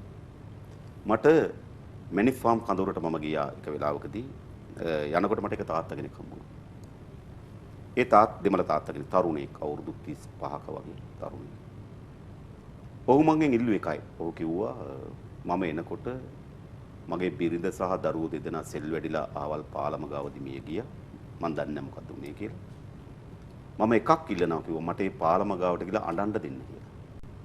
ඒක තමයි මේ අතුරුදහන් වීමේ වේදනාව. මම ඊට පස්සේ යාපනයේ ගොඩක් දෙමළ අම්මලාත් එක්ක කතා කරන. ඒගොල්ලෝ ඡායාරූප තියාගෙන තමන්ගේ දරුවෝ ගැන පෙන්නනවා. ඒ වගේම ජීවත් වෙනවා කියලා ඒක හැම අම්මා තාත්තා කෙනෙක්ම බලාපොරොත්තු වෙන තමන්ගේ දරුවා මැරුණා කියලා හිතන්න අකමැති. තමන්ගේ දරුවා ජීවත් වෙනවා කියන ප්‍රාර්ථනාවක් තමයි හැම වෙලාවෙම දෙමව්පියන්ගේ තියෙන්නේ. එනිසා අතුරුදහන් වූවන් පිළිබඳව පරීක්ෂණයක් පවත්වා තා හොඳින් ඒ ඉලිදරව් කොට නැවත එවෙන් දෙයක් ඇතිවීම වැළැක්වීම මිනිසත් භාවයේ ප්‍රශ්නයක් වගකීම. එනිසා අපි පනතර පක්ෂ ඡන්ද දෙනවා. නමුත් කෙනෙකුට ඔබෙන් ප්‍රශ්න කරන්නට පුළුවන් 60,000ක් තරුණයන්ගේ ජීවිතවලට වග කියපු 60,000ක් තරුණයන්ව බල්ලු බලල්ලු ගානට මරා දාපු කඳවුරක අයත් එක්ක අවසානයේදී ඔබ අත උස්සනවා කියලා. ඒ වගේ චෝදනා තමයි මම හිතනවා. ඔව් එහෙම තමයි අර ජනප්‍රිය චෝදනාව. හැබැයි කවර ආණ්ඩුවක් හෝ යම් නිශ්චිත මොහොතක සාධාරණ ප්‍රතිසංස්කරණයක් ගෙනෙනවා නම් අපි ඒකට පක්ෂ ඡන්ද දෙනවා. ඒක අපි ප්‍රතික්ෂේප කරන්නේ. එතකොට ඒ අධිකාරියට පක්ෂව අපි ඡන්ද දෙනවා. අපිට ඒක අයිතියක් තියෙනවා. එකක් තමයි 2009 යුද්ධය අවසන් වෙලා. මේ මාසේ 19 යුද්ධය අවසන් වෙනකොට 27 සතියක් මැත්තෙන් අපි යෝජනා 14ක් දානවා. යලි කොහොමද ඒක ප්‍රතිසංස්කරණය කරන්නේ? ඒ යෝජනා 14 එකක් තමයි මේ සත්‍ය සෙවීමේ කොමිසම කියන යෝජනාව. ඒ යෝජනාවම තමයි එන්නේ. අපි ඒකට පක්ෂ ඡන්ද දෙනවා. හැබැයි ඒක අර්ථකථනය කරන සමාජය තුළ කොහොමද? කොටින්ට ඔන්න සහාය දුන්නා. ඩයස්පෝරාවේ සල්ලි, NGO සල්ලි. අපි මේ දේශපාලන ඩොලර් කරන්න නැති බව රටේ ජනතාව තේරුම් ගන්නවා. ඊළඟ ඔබට මතකයි තව යෝජනාවක් ආවා. උතුරේ මිය ගියපු පවුල් වලට සහ අර පනතර අපි සංශෝධනයක් ගෙනාවා. සංශෝධනයක් ගෙනාවා ඒක මේ වකවානුවට නෙවෙයි අතීතයේ 1980 සිට ඇතුළත් කරන්න ඕන කියලා සංශෝධනයක් දාලා තියෙනවා. මම දන්නේ ක්‍රියාත්මක වේද කියලා. කොහොම වුණත් ඊළඟ යෝජනාවක් ආවා මේ උතුරේ ඒ කියන්නේ යුද්ධ නිසා මිය ගියපු අයගේ පවුල් වලට ආධාර කිරීමේ යෝජනාව. අපි ඒකට පක්ෂ වුණා. නමුත් ඔතන ප්‍රශ්නේ ආවේ දැන් ඔබ කියනවා අරකටත් ඔබ සංශෝධනයක් ගෙනවා 80 කියන කාරණේ ඉඳලා. එතකොට ඔබ මේකෙදිත් ගේන්නේ උතුරේ කියන කාරණේ. එතකොට යුද්ධයෙන් මේකේ උතුරේ විතරද කියන ප්‍රශ්නේ දිගින් දිගට සාමාන්‍ය ගත්තොත් දකුණේ හමුදාව මිය ගියා නම් ඒගොල්ලන්ට ඒ යාන්ත්‍රණය හරහා ආධාර වැඩපිළිවෙලක් තිබුණා. ඒක ශක්තිමත්ද නැද්ද කියන වෙන ප්‍රශ්නයක්. ප්‍රමාණවත්ද නැද්ද කියන වෙන ප්‍රශ්නයක්. ඒතර කොතනක හරි බෝම්බයකට අසුවීමියගෙන යම් වන්දියක් ලබා දීලා තිබුණා. මම දන්නවා ඒක. මේකෙන් ආයෙ ඔන්න වෙන අදහසක් කියන පා සිංහල මිනිස්සුන්ට එහෙම නෙවෙයි මම කියන්නේ. හැබැයි උතුරේ එහෙම ප්‍රශ්නයක් නෙවෙයි තිබුණේ. ඔබ හිතන්න යුද වැන්දබුවන් ඉන්නවා 45000. යුද්ධ නිසා තමන්ගේ ස්වාමියා මිය ගිහපු කාන්තාව 45000. නමුත් මම ඔබෙන් අහන්නේ ඔතනද වැරද්දගත්ත තැන කියලා අපි පැහැදිලි කරගමු. ඒ කියන්නේ ත්‍රස්තවාදීන් කටයුතු කරපු අයට, ත්‍රස්තවාදය වෙනුවෙන් පෙනී හිටපු අයට එහෙම දෙයක් දීම සාධාරණයි. එකක් තමයි පළමු කොටම ඔහු මිය ගොස්. එතකොට ආණ්ඩුවක සහ සමාජයක ප්‍රවේශ විය යුත්තේ කුමක්ද? යලි එවැනි තත්වයක් ඇතිවීම වැළැක්වීම. ඒ වගේම එම පවුලේ ස්වාමියා හෝ දරුවා හෝ LTT සංවිධානයේ ක්‍රියාකාරීත්වය වල මිය ගොස් තිබෙනවා. ඒක හරි. හැබැයි ඉතුරු වී ඉන්න අය කවුද? ඒ අපේ රටේ පුරවැසියෝ. ඒ අය පිළිබඳ වගකීමක් පාලනයකට නැද්ද? ඒ අය පිළිබඳ වගකීමක් සමාජයකට නැද්ද? අපි මානවවාදී මිනිස්සු වෙනවා. මානවවාදී දේශපාලන ව්‍යාපාර වෙනවා. එතනදී මම දන්නවා යුද වැන්දපොන් 45000ක් ඉන්නේ. අම්මා තාත්තා දෙදෙනාම අහිමු දරුවෝ 2500කට ආසන්න ප්‍රමාණයක් මේ පුනරුත්ථාපන අධිකාරී වාර්තා. ඒ වගේම යාපනයේ අද වේගයෙන් පැතිරෙමින් තිබෙන ගණිකා වෘත්තය ජීවිතය අහිමි වී තිබෙනවා. ඒ ජීවිත ගොඩනැන්වීම සඳහා යම් ක්‍රියාමාර්ගයක් ගැනීම යුක්ති සහගත නොවන්නේ කෙසේද? ඒකට අපි සහාය දෙනවා. දැන් ඔතන ඔබතුමාගේ වගකීම සම්බන්ධයෙන් කතා කරනකොට මම මේක අවසන් කරන්න චුට්ටක්. ඒකට අපි ඒකට සහාය දෙනවා. ඔන්න සහාය දෙනකොට අපි දාර්ථකතනය කරනවා. කොටින්ට වන්දි කියනකොට මගේ අපි මේ වෙන තැනකට ස්ථානගත කරපු ආකාරය. නේද? දෙක. තව එකක් මම අවසන් කරලා කියන්නම්. සමහර සටන් අපි ගන්න ඒකේ තියෙන සටනේ අපි කවදාවත් ඒ මහා මේ ප්‍රබන්ධයක් නිර්මාණය කරන්නේ ඒක වටා. මොකද ප්‍රබන්ධයක් නිර්මාණය කිරීම අවාසි. එහි අඩංගුව මත නිවැරදි දේ අපි කියනවා. දැන් MCC ගිවිසුම ගත්තොත් අපි MCC ගිවිසුම ඇත්ත අඩංගුව කියන්නේ. එහි ඉඩම් ව්‍යාපෘති පිළිබඳ අපේ තියෙන විරෝධය MCC ගිවිසුම ක්‍රියාත්මක කිරීම සඳහා සකස් කරන යාන්ත්‍රණය MCC ගිවිසුම ක්‍රියාත්මක කිරීම හරහා අතුරු ගිවිසුම් ගණනාවකට ලෝකෙ ගිහිලා තිබෙන රටවල් තිබෙනවා. ඒ වගේ තියෙන අහිතකර ප්‍රතිඵලත් අපි කියනවා. හැබැයි අපි ඒක කියනකොට අනිත් පැත්තෙන් කියනවා මේක ගැහුවාම ශ්‍රී මහා බෝධිය වඳින්න යන වීසා ඕන, සීග්‍රිය නගින්න යන වීසා ඕන, කොළඹ ඉඳන් වරාය ඉඳන් ත්‍රිකුණමල වරාට ආර්ථික කොරිඩෝවක් හැදෙනවා. හැදිලා මේ රට නිකන් අර තාප්ප ඔබදින ඔය කතාවක් හදන බොරු. අපි ඒක ගන්නෑ. ඒක ගන්නෑ. ඒක ගන්න නැතිවට අපිට කියන මොකද්ද? ඒක ගන්න නැතිවට අන්න ජීපී ඉස්සර වගේ නෙවෙයිද? තේරුණාද? ඉඳාර බොරුවක් හදලා අපිට බොරුවට එන්න කිව්වා. අපි ඇත්ත තැනින්. ඒ වගේම තවත් උදාහරණයක් ගත්තොත් අපි දන්නවා අපේ රටේ ක්‍රියාත්මක වෙන මුස්ලිම් අන්තවාදයක් තියෙනවා. ප්‍රතික්ෂේප කරන්නේ. සිංහල අන්තවාදයක්, දෙමළ අන්තවාදයක් වගේ මුස්ලිම් අන්තවාදයක් තියෙනවා. අපි සියලුම අන්තවාදයට විරුද්ධයි. හැබැයි වඳ කොත්තු, වඳ බෙහෙත්, වඳ ඇඳු කියනකොට අපි මොකද කරන්නේ? අපි ඒක ගන්න. ගන්න තුරු වෙනවා. ජීපීට මේ જાතියක් නේ. හරිද? ජීපී જાතියක් නේ. එයි ඇත්ත අන්තවාදේ පරාජයපත් කරන්නත් ඒක බෑ. ඒම් බෑ. හැබැයි එක තැනකදී පාර්ලිමේන්තුවේ දැන් පාස්කු ප්‍රහාරයෙන් පස්සේ පාර්ලිමේන්තු තීරණකාරක සභාවේ නලින්ද ජයතිස්ස මන්ත්‍රීවරයා වාඩි වෙනවා. එතකොට මේ තීරණකාරක සභාවේ සිදු වුණු ප්‍රශ්න කිරීම, තීරණකාරක සභාවේ අවසානයේදී කරපු සොයා ගැනීම, ඒ පැහැදිලි කිරීම මේ වෙනකොට පාස්කු කොමිසම හරහා වෙන මාවතකට ඇවිල්ලා තියෙනවා. එතකොට එතනදී ඇතැම් රජය නියෝජනය කරපු ඇතැම් දේශපාලඥයන්ව නිදොස් කොට නිදහස් කරද්දී මේ වෙනකොට ඒ සම්බන්ධයෙන් ප්‍රශ්නාර්ථ මතුවලා තියෙනවා. එතන වැරදුනේ නැත්ද? විශේෂයෙන් මේ තේරීම්කාර සභාවට මට හරියටම අස්සන් තිබුණද කියන එක මතක නැහැ. මහින්ද රාජපක්ෂ මහත්මයා නියෝජනය කරපු മന്ത്രി කණ්ඩායමකෙත් නම් දුන්නා. ඒ තේරීම්කාර සභාව. අපිත් දුන්නා. ඊට පස්සේ තේරීම්කාරක සභාවට යම් එතකොට ඒක තමයි අපි ඔක්කොම පාර්ලිමේන්තුවේ තේරීම්කාර සභාව පීටින් පිළිබඳ එකඟතාවය ආවා. නමුත් ඒකට සංශෝධනයක් ගෙනාවා. මට මතක විදිහට മന്ത്രിවරුත් ඒකට කැඳවන්න පුළුවන් වගේ මට දල මතකයක් තින්නේ කොහොමද? മന്ത്രിවරුත් මේකට කැඳවන්න පුළුවන් කියන සංශෝධනයක් ගෙනාවා.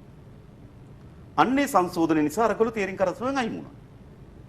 අපි හිතන්නේ නෑ මූලික වශයෙන් තේරීම්කාරක සභාවට සහභාගී වීමට එකඟතාවයක් තිබුණා නම් ඒ සංශෝධනයේ තේරීම්කාර සභාවට සහභාගී නොවී ඉන්න තරම් හේතුවක් බව අපිට දැනුන්නේ. හැබැයි ඒ කඳවුර දිගින් දිගටම කියපු කාරණේ තමයි මේ තේරීම්කාරක සභාවට අපි එකඟ නැහැ. ඒ නිසා අපි මේට වාඩි වෙන්නේ නැහැ කියලා. නෑ ආවේ අතනින්. මූලික තේරීම්කාරක සභාවේ නම් ටිකත් මට එතන කතානායකතුමා ප්‍රකාශයටපත් කරලා ඒ නම් ටික මේ. ඒතකොට ඔක්කොම හිටියා. අර සංශෝධනයෙන් පස්සේ තමයි අයින් වෙන්නේ. ඉතින් අපි හිතනවා අපි වගකීමක් තිබුණා. අපි දන්නවා ආණ්ඩුවට තරමුණක් තිබුණා. අපි වගකීමක් තියෙන අපි නියෝජනය කරලා එතන යම් කරුණක් සමාජයට එළිදරව් කරන්න පුළුවන් නම් ඒක අපි උත්සාහ දරන්න ඕනේ. මම හිතන්නේ එදත් ඒ කණ්ඩායමට ඒක කරන්න තිබුණා කියලා. මගේ විශ්වාසය. හැබැයි මේ ඔක්කොම අර එක පීලකට පෙළගස්සනවා. මොකද්ද? නේද ජනවාරි 8 සිද්ධිය, වංචා දූෂණ දඬුවම් දරන ප්‍රශ්නය, ඔක්තෝබර් මාසයේ 26 අර පනත් වල සහාය සමහර පනත් වල සහාය ලබා දීම, ඊට පස්සේ පාස්කු ප්‍රහාරය මේ ඔක්කොම එකයි මම කිව්වේ අර සමහර සිදුවීම් එක පෙළකට පෙළගස්සලා කියන්න පටන් ගත්තා.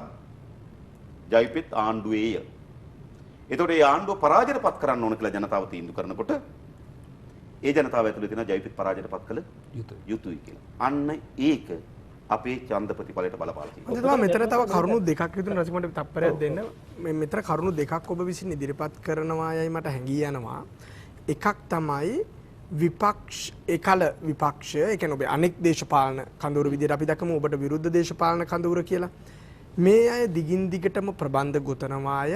ඒ ප්‍රබන්ධ ජනතාව විසින් පිළිඅරන් තියනවා කියන එක පළවෙනි කාරණය. දෙක මේ ඡන්ද ප්‍රතිඵල වලින් පස්සේ දැකපු එක ප්‍රධාන කාරණයක් තමයි ජනතා විමුක්ති පෙරමුණත් එක්ක දේශපාලනය කරන බොහෝ විශේෂයෙන්ම සමාජ ජාලා ක්‍රියාකාරකයන් දිගින් දිගටම කියන්නේ මිනිස්සු මෝඩයි, මිනිස්සු හරක් වගේ, මිනිසුන්ට බුද්ධියක් නැහැ, මිනිසුන්ට දේශපාලන පරණතභාවයක් නැහැ. ඒ හින්දා තමයි රටේ මේ වගේ දේශපාලන තීන්දුවක් අරන් තියෙන්නේ කියලා. මම මේ දෙකම එකට එකතු කරලා දකින්නත් කැමතියි. එක පැත්තෙන් ඔබලා කියනවා මේ රටේ ඡන්දේ දාන මිනිස්සු බොරු පිළිගන්න જાතියක් කියලා. අනිත් පැත්තෙන් ඔබේ පසුපෙලින් අයත් කියනවා මිනිස්සු හරි මෝඩයි කියලා. ඒක එහෙමද? එහෙමද දේශපාලනේ වෙනම තියෙන්නේ? මම කියන්නේ බොරු කියනවට වඩා, ඒ කියන්නේ ජනතාව බොරු පිළිගන්නවට වඩා ඒ තිබෙන මාධ්‍ය බලයත් සමාජ බලයකුත් තිබුණා. සමාජ බලයත් උපයෝගී කරගෙන ඇත්ත තියෙනවනේ කතාවක්. ඒ ඇත්ත කතාවට වඩා වැඩි එකක් ගොතන්න පුළුවන්කම තිබුණා. ඒක ගොතනවා. ඒක මේ ජනතාවගේ වැරද්දක් නෙවෙයි. එහෙම බලයක් තිබුණා, අපි තීරුම් ගන්න ඕනේ. හරි. ඊළඟ මම අරක, ඒ කියන්නේ ජනතාව මම හිතන්නේ අපි එහෙම දැනග නැහැ. සමහර අය මැතිවරණ ප්‍රතිඵලයක් දිහා බලපුවාම පොඩි කේන්තියට ඇවිල්ලා හරි පොඩි මේ හැඟීම්බර වෙලා ජනතාවට කියන්න පුළුවන්. අපි හිතන්නේ දේශපාලන ව්‍යාපාරයකට. දේශපාලන ව්‍යාපාරයකට අපි ඉන්නේ ජනතාවගේ බහුතරයක් ඡන්දෙ දෙන්නේ යම් තර්කණයක් මත. තර්කණයක් තියෙන ඒගොල්ලන්ට. දැන් මෙවර 3-2 ආණ්ඩුවක් ලබා දෙනකොට ඒ පුරවැසියන්ට තර්කණයක් තිබුණා. මම කලින් කියපේ. දීර්ඝ කාලයකට අරාජිකත්වයකට තිබුණා. මේ අරාජිකත්වයෙන් රට මුදවා ගන්න නම් ශක්තිමත් පාලනයක් දී යුතුයි. ඒ තර්කණය. ඊළඟ තව තර්කණයක් තිබුණා. සාමාන්‍ය මේක ප්‍රසිද්ධියේ කමක් නැපි කියමු. ඒ කියන්නේ පාර්ලිමේන්තුවේ සුළු ජාතීන්ට නටන්න නැති ආණ්ඩුවක් හදන්න ඕනේ. මේක තර්කණය. දැන් උදාහරණයකට ගත්තොත් ඒ තර්කණයට අදාළ මේ පෙළ ගැස්මක් පොදු ජන පෙරමුණේ තිබුණා. උදාහරණයකට ගත්තොත් සාමාන්‍යයෙන් මම හිතන්නේ කොළඹ දිස්ත්‍රික්කයේ සිංහල දෙමළ සහ මුස්ලිම් 40ක් පමණ ඉන්නවා. 40ක් පමණ ඉන්නවා. හැබැයි ලයිස්ට් වල එක දෙමළ මුස්ලිම් කෙනෙක් නැහැ. මම හිතන්නේ පළවෙනි වතාවට ප්‍රධාන දේශපාලන ධාරාවක් පළවෙනි වතාවට දෙමළ සහ මුස්ලිම් නියෝජනය වෙන්නේ නැහැ. ඒ වගේම ඔබ බැලුවොත් ඒ ජයග්‍රහණය කරපු ඒවා බලපුවාම මඩකලපුවෙන් විලේන්ද්‍රන් කියන മന്ത്രിවරයාත් වන්නියෙන් මස්තාන් කියන മന്ത്രിවරයාත් නුවරඑළියෙන් තොණ්ඩමන් සහ තව മന്ത്രിවරුකුත් අරනකොට අනිත ඔක්කොම නියෝජනය කරන්නේ එක පැත්තක්. හරිද? එතකොට අන්න ඒ වමන ඒකත් සාමාන්‍යයෙන් සිංහල ජනතාව තුළ ගොඩනැගුණු තර්කණයක්. මෙතෙක් කාලයක් ගොඩනැගුණු ආණ්ඩු එක්කෝ හකීම් මහත්මයා විසින් හරි එක්කෝ රිසාඩ් බදුනින් හරි එක්කෝ දෙමළ දේශපාලන නායකයෙක් විසින් හරි ඒ ආණ්ඩු පාලනය කළා තියෙනවා, මෙහෙवला තියෙනවා. ඒක තමයි මේ ඔක්කොටම හේතුව. ඒ නිසා අපි අපේ ආණ්ඩුවක් හදාගමු. තර්කණය. ඒ නිසා අපි හිතුවොත් මේ පුරවැසියන් නිකන් ගිහිල්ලා කතරි ගහන්නේ නැහැ. ඒගොල්ලන්ට යම් මං කියන්නේ ඒක තර්කණය හරිද වැරදිද කියන ප්‍රශ්නය. නමුත් ඔවුන් විසින්ම ගොඩනගා ගන්න තර්කණයක් තිබෙනවා. ඒ තර්කණයට අනුව තමයි ඡන්දේ පාවිච්චි කරන්නේ. හැබැයි മന്ത്രിතුමනි අපි අසමත් වී තිබෙනවා. මම කියන්නේ ඒකයි. අපි අසමත් වී තිබෙනවා. ඔවුන්ගේ තර්කණය ලෝකයට පුරවැසියගේ තියෙන තර්කණ ලෝකයක් තියෙනවනේ. ඒ තර්කණ ලෝකේ ඒ තර්කයකට අපිත් කොහොමද අහුවෙන්නේ? දැන් හොඳ උදාහරණයක් ගත්තොත් 2004 දී අපි සන්දානෙ ගොඩනගනවනේ. ඒතර අපිට මනාප දෙනවා. මනාප දෙනකොට අර තර්කණ ලෝකෙට අපි ඇතුල් වෙනවා. ඇතුල් වෙලා හිතනවා මේ පොදු ජන පෙරමුණේ කට්ටිය ගැන නම් අපි දන්නවා. උන් ගොඩක් යවලා හරියන්නේ නැහැ. JPI ටිකක් වැඩිපුර යවන්න ඕනේ පාලනය කරන්න. තර්කණය. තේරුණාද? ඒ නිසා පුරවැසියා මැතිවරණයට ඡන්දය ලබා දෙනකොට තමන්ගේ තර්කණය ලෝකයට අපි චුට්ටක් එළියෙන් ඉන්නේ මේ දවස්වල. හැබැයි පොළවේ තියෙන මේක අතුරු ප්‍රශ්න රසික අහන්නම වෙනවා. ඒකට හේතුව තමයි පොළවේ තිබෙන චෝදනාව ඔබතුමා සහ පක්ෂයට ඔබතුමාලා ඔය තර්කණය හරියටම භාවිතා කරමින් විශේෂයෙන්ම 2015 මැතිවරණයේ උදෙසා විශාල බොරු ප්‍රචාරණ යාන්ත්‍රණයක් හැදුවා කියලා අර ඔබතුමාට හැම වෙලෙම කියන තමයි ඔබතුමාගේ මොන ප්‍රශ්නයක් වුවත් ඔබතුමා දෙන උත්තරේ තමයි මහින්ද හොරා කියන එක. ඊළඟට ඔබතුමාට මෙවර මැතිවරණ වෙලෙත් එළියට ආපු ලොකුම චෝදනාව තමයි ඔබ එක තැනක කියනවා ලැම්බෝගිනි ගෙනාවා කියලා, තව තැනක ඔබ කියනවා ලැම්බෝගිනි හැට දැක්කා කියලා, තව තැනක ඔබ කියනවා නෑ මම ලැම්බෝගිනි නෑ ගැන නෙමෙයි වෙන මොකක් හරි ගැන කිව්වේ කියලා. ඇත්තටම දැන් ඔබ කිව්වට සමාජ බලය සහ මාධ්‍ය බලය භාවිතා කරලා එහා පැත්තෙන් බොරු තර්කන හෝ තර්කන ගොඩක් හදනවා කියලා ඔබටත් මහ පොළොවේ තිබෙන ලොකුම චෝදනාව තමයි දිගින් දිගටම මේ වගේ විවිධ නානා ප්‍රකාර ද්වේෂ සහගත කතන්දර නිර්මාණය කරමින් අනෙක් කඳවුරු පිළිබඳව අමුතු චිත්‍රයක් හදනවා කියලා. ඒ කියන්නේ විශේෂම 2015 පැවති පාලන බිඳ වැටීමේදී මම විසින් එහෙම කියන්නේ මම විසින් විශාල ප්‍රබන්ධ රසක් නිර්මාණය කරා. ඉතින් ඔයගොල්ලෝ එතකොට ප්‍රබන්ධ පැත්තේ දැන් ඔයගොල්ලන්ට විරුද්ධව ප්‍රබන්ධ හැදෙනකොට ඔය ප්‍රබන්ධ වලට ගහනවා. ඔය කතාවක් නෙමෙයි දැන් තියෙන්නේ. ඔව්. හරිද? ඔක නිකන් සරලව ගත්තොත් අර. ඒ කියන්නේ ඔබේ හඬ පට සමගම තමයි තියෙන්නේ කතාව. එකක් ගත්තොත් මා කියලා තියෙන හැම දෙයක්ම සත්‍යදී. මම දැනුත් වගේ කියනවා. ඔය ලැම්බෝගිනි ප්‍රශ්නේ මම ඉතා පැහැදිලි කරන්නම්. එක මාධ්‍ය නාලිකාවකදී එක මාධ්‍ය වේදිකයක අහනවා ලැම්බෝගිනි 19ක් ගෙනාපු බව ප්‍රකාශ කරලා තියෙනවා. ඇත්තට මගේ මතකේ නෑ. මම වංකු කියන්නේ 2014. මොකද 19ක් කියනකොට මම ටිකක් ඒක විය නොහැකි වගේ හැඟීමක් මගේ ඔළුවට ආවා. මොකද එහෙම එකක් එනම් මම කියන්න විදිහක් නැහැ. කෙන හැඟීම් මත මම කිව්වේ නැහැ කියලා කිව්වා. කිව්වේ නැහැ කියලා මම ඊළඟ කිව්වා. හැබැයි මම කියා තිබෙන සෑම දේ පිළිබඳවම මම වගකීම් බාර ගන්නවා. නැවත හොයලා බලනකොට මම ඇත්තට ලැම්බෝගිනි 19 කියන එකම කියලා තියෙනවා. දැන් ඊළඟ බලන්න ඕනේ ඒක හරිද වැරදිද? ඒක හරි. හරිද? මයිටොප්ස් මංගාව තියෙනවා වරායෙන් නිදාස් කරගත්ත මම ඔය 2015 ෆයිල් ටික ඔක්කොම පැත්තකින් තිබ්බා. ආයෙ ගිහිල්ලා ඒ ෆයිල් ටික හොයලා බොහොම අමාරුවෙන් හොයාගත්තා. වරායෙන් නිකුත් කරපු ලේඛන කාල්ටන් ක්‍රීඩා සමාජයට ඒ වාහන ගෙනාපු ආකාරය, ඒවට බදු නිදහස් ලබා දීපු ආකාරය ඒක හරි. ඊළඟ මම ඇත්තටම ප්‍රකාශයක් කරා. ඒ නිශ්චිත මොහොතේදී ඔබ 19ක් ගෙනාවද කියලා අහනකොට මට පොඩි ආවා කුකුසක් ආවා. මම කිව්වා මම එහෙම කියලා නෑ කියලා. මම ඇත්තටම කිව්වා. හැබැයි මම නැවත විමසුණා මම එහෙම කියලා තියෙනවා. ඊළඟ බලන්න ඕන කීප එක හරිද වැරදිද? මම කීප එක හරි. දැන් ඒ නිසා මම එකක් මම මට මතකයි ඒ ලැම්බෝගිනි 19 මේ වෙනකොට රට තුල තියෙනවා. මම හිතන්නේ නෑ කියලා. මා දැක්ක සමහර ලැම්බෝගිනි. නමුත් ඒ ලැම්බෝගිනි 19ක් ඔබ කියනවා නම් 19ක් කියලා. ඒ මොහොතේදී රට තුළට ආවේ රට තුළ තිබුණු ක්‍රීඩා තරගයක තරග කරලා නැවත යන්න කියන කාරණේ තර්කණය ඔය ආකාරයෙන්ම සමාජ මාධ්‍ය ක්‍රියාත්මක වුණා. මම ඒකත් දැක්කා. මම ඒක දැක්කා. ඒ කියන්නේ දැන් ඒ ක්‍රීඩා තරගයක් සඳහා වාහන ගියනවා. මට සම්පූර්ණ ක්‍රියාවලිය මතක නැහැ. එතකොට යම් තැම්පතුවක් ඒ වෙනුවෙන් තියෙන බදු නිදහසක් දෙනවා. ඒ ආරක්ෂිත තැම්පතුවක් තියාගන්න. අන්නේ ආරක්ෂිත තැම්පතුව තියලා නැහැ. අදත් වකින් හරිද? එතකොට නමුත් මතවාදය දැන් ඔබ කියන ආකාරයට ඒ මොහොතේදී ඔය කියන ආකාරයෙන් ප්‍රබන්ධ මතවාදය කියනකොට ලැම්බෝගිනි 19ම නාමල්ට ගෙනවා කියලා. මම කාල්ටන් එකට. ඒතර කාල්ටන් එක කාගේද කියන එක අලුත් දෙයක් නෙවෙයි. ඒක හරි ප්‍රසිද්ධයි. ඒක දේශපාලනයේදී නේද? ලැම්බෝගිනි කියලා තියෙන කාල්ටන් එක කාල්ටන්ගේ අධ්‍යක්ෂ මණ්ඩලය මේගොල්ලෝ ඒ අධ්‍යක්ෂ මණ්ඩලය එහෙම කියන්නේ නැහැ නේ. දේශපාලනයේ කාල්ටන් දන්නෝනේ නාමල්ගේ. ඒ ෆැමිලි. එනේ කාල්ටන් මොකද්ද කාල්ටන් ක්‍රීඩා සමාජය ඒගොල්ලන්ගේ කාල්ටන් රග්බි ඒගොල්ලන්ගේ ඊට පස්සේ කාල්ටන් මොන්ටිසෝරිය නේද? ඒ නිසා ඉතින් ඒ නිසා මම කියන්නේ එතන එහෙම තියෙනවා. ඊළඟ තමයි මේ මිලින්ද අපි අර ඒ කියන්නේ මේ මම දැක්ක ඒතර පොඩි ප්‍රශ්නයක් ඇති වෙනවා. ඒ ප්‍රශ්නේ තමයි ඔබතුමා වැනි රට ලෝකේ ගැන දන්න පක්ෂක නායකත්වයක් දන්න අවුරුදු ගාණක් පාර්ලිමේන්තුවේ හිටපු පුද්ගලයෙක් විදිහට ජනප්‍රිය දේශපාලන වේදිකාවට නැගලා කියපුවාම කාල්ටන් එකෙන් කාර් 19ක් ගෙනල්ලා තියෙනවා බදු ගෙවන්න නැතුව හෝ යම්කිසි කතන්දරයක් එක්ක මේක එකතු කරපුවාම අන්න අර අපි කියපු මුල් තැනට ඔබ එනවා. ඔබත් අර ප්‍රබන්ධ කතා හදපු කොටට එතකොට එනවා. නෑ මේක සත්‍යයක්. මේක සත්‍යයක් මගාව තියෙන. දැනුත් මං කියන්නේ.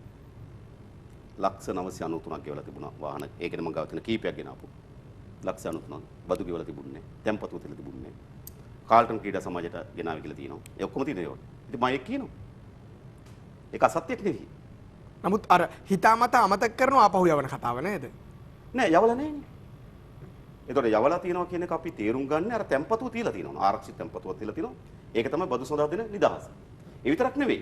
අයවැලේකෙනින් තව මේ එකට සම්බන්ධ වෙනවා. අයවැලේකෙනින් රේසින් කාර් සඳහා බදු නිදහසකුත් දෙනවා. ඔහොම නෙන්නේ. අර බල්ලන්ට ආහාර වල නිදහස් දුන්නා වගේ. ඒතකොට මේ එකට මේව පෙළ ගැහෙනවා. පෙළ ගැහුණාම එතන කතන්දරයක් තියෙනවා කියන්නේ. ඒ කතන්දරේ මම විසින් කියලා තියෙනවා. ඊළඟ තමයි බහපු අර රාජපක්ෂ හොරාරා මම දැක්ක ඔය ගොඩක් එන්නේ. ඇත්තට මම එහෙම කියන්නේ. හැබැයි මම කියනවා යම් වංචා දූෂණයක් පිළිබඳව මාගාව තිබෙන සත්‍ය කරුණු මා කිසිසේත්ම පැකිලෙන්නේ නැහැ නම් කියන්නේ. ඒක සාධාරණ නෑ මේ රටට. අනිත් අය ඔක්කොම ඇඹරෙන්න පුළුවන්. අනිත් ඔක්කොම ටිකක් පොඩි මේ ටිකක් තැතිගෙන්න ඉන්න පුළුවන්. හැබැයි මා හිතලා මට තියෙන වගකීම මා ගාව තිබෙන තොරතුරු මත පදනම්ව මම නම්ගම් සහිත කියලා තියෙනවා. එතකොට දැන් රාජපක්ෂ කියලා කියනවනේ. දැන් ගත්තත් අපි මොකද කරන්නේ? ජනාධිපතිවරයා රාජපක්ෂ කෙනෙක් වෙනකොට. අගමැතිවරයා රාජපක්ෂ කෙනෙක් වෙනකොට. වාරිමාර්ග තවත් අමාත්‍යවරයෙක් රාජපක්ෂ කෙනෙක් වෙනකොට. තව කුසිකර්ම කෑල්ලක් අමාත්‍යවර රාජපක්ෂ කෙනෙක් වෙනකොට. ක්‍රීඩා භාරව තව කෙනෙක් රාජපක්ෂ කෙනෙක් වෙනකොට. ආණ්ඩු යාන්ත්‍රණය නැතුව එළියේ ඉඳන් රට හසුරුවන්නේ රාජපක්ෂ කෙනෙක් වෙනකොට. මම මොකද කරන්නේ? ඉතින් මට කුසිකර්ම ගැන කතා කරලා රාජපක්ෂ කියලා නමක් කියවි. හිටත් මම ඒකයි මේ කියලා යන්නේ. නැත්තම් කියනවා ආයෙ කිව්වා කියලා. වාරි මාර්ගය ගැන කිව්වොත් මම රාජපක්ෂ කෙනෙක් කියවි. ක්‍රීඩාව ගැන කිව්වොත් මම රාජපක්ෂ කෙනෙක් ගැන කියන්න වෙයි. ආර්ථික හසුරුවන කෙනෙක් ගැන කිව්වොත් මම රාජපක්ෂ කෙනෙක් ගැන කියන්න වෙයි. හැබැයි ඒකෙන් කවුරුවත් අර්ථකථනය කරන මට මේ රාජපක්ෂ මහත්මයා මම මා පුද්ගලිකව එතුමා හම්බ වෙනවා. එතුමාත් එක්ක සාකච්ඡා කරනවා. මේ ගිය සැරේ පාර්ලිමේන්තුවේ මම වාඩි වෙනකොට එතුමා හැපැත්තෙන් පොඩ්ඩයි එළියදී හම්බ වෙමු කිව්වා. ඕකේ කිව්වා. හරි එහෙම මට මේ දේශපාලක ආත් එක්කත් මට පෞද්ගලික දෙයක් නෑ. හැබැයි එවැනි කණ්ඩායමක් මේකේ සියලු විශාල ශේත්‍රයන් තුළ පැතිරී තිබෙනකොට ඒකට එරෙහිව විවේචනයක් ගොඩනගනකොට වළක්වන්න බැරි විදිහටම සමහර නම් ප්‍රමුඛ නම් මේ. හැබැයි ඔබට එන චෝදනා මට මොහොතක් දෙන්න. ඔය කියන ආකාරයෙන් ඔය ප්‍රබන්ධ සහ ඔබ කියන ප්‍රබන්ධ තුල සහ ඔය සමාජ මාධ්‍ය තුල මෙතන කාරණාත් එක්ක ඔබට එන්නේ රාජපක්ෂලට ගහන තරමටම අනුර කුමාර වික්‍රමසිංහට ගහන්නේ නැහැ. අනුර කුමාර වික්‍රමසිංහලට ගහන්නේ. අනුර කුමාර යහපාලනයට ගැහුවෙන්නේ නැහැ කියන චෝදනාව තමයි ආවේ. එයත් හේතුවක් වුණා නේද? ඒකත් වෙන්නේ නැති. ඒකත් වෙන්නේ නැති. ඒ කියන්නේ දැන් ඒ කියන්නේ විවේචනයේ ප්‍රබලතාවය. හැබැයි මගේ පැත්තෙන් ගත්තොත් මම කිසිසේත්ම දුර්වල කරලා නැහැ. පෙබරවාරි මාසයේ 28 වෙනිදා තමයි 2015 අවුරුද්දේ බැඳුම් කර ගනුදෙනු සිද්ධ වෙන්නේ. බැඳුම් කර ගනුදෙනු පිළිබඳ පළමු ප්‍රශ්නේ මම පාර්ලිමේන්තුවේ අහන්නේ මාර්තු 16. එදත් මම චෝදිත බවට පත් කරන්නේ. ඒ වගේම ඔබ දක්වන සමහර පත්‍රවල ශීර්ෂ පාඨය කියලා තිබුණා. බැඳුම් කරේ චූදිතයා අනුර නම් කරයි. ඒ රනිල් වික්‍රමසිංහ. අඩු කරලා නැහැ. රවි කරුණානායකට ප්‍රාඩෝ වංචාව පිළිබඳව ඒත ඔහුට අර නිවාස ලබා ගැනීම පිළිබඳව LOCSගේ ඒ මුදල් ගෙවීම පිළිබඳව එම නම් ගම් එකකින් තියෙනවා. ඉතින් ප්‍රශ්නේ තියෙන්නේ මෙහිමයි. දැන් ඉතින් මේ ඔක්කොම මොකේද යන්නේ? ඒ නිසා මම සමහර අවස්ථාවල කියලා තියෙනවා මේ රාජපක්ෂ මහත්මයාගේ කඳවුරට කරන විවේචන කරන් බලන්න නම් අරනාලිකාව බලන්න. ඊට අනිත් කඳවුරට රනිල් වික්‍රමසිංහ මහත්මයාගේ කඳවුරට එරෙහිව කරන විවේචන තියෙනවා නම් අනිත් නාලිකාව බලන්න. ඔබට මම කියපු දේ හොඳටම තේරුම් ගන්න නම් මගෙන් අහන්න. මේක මුලට ගියා. හරි. ඒ නිසා මේක යම් ප්‍රමාණයකට ඔබ කියන එක ඇත්ත අර වෙන එකක් ගොඩ නගලා තිබුණා. මම හිතන්නේ මා නැවතත් කියන්නේ.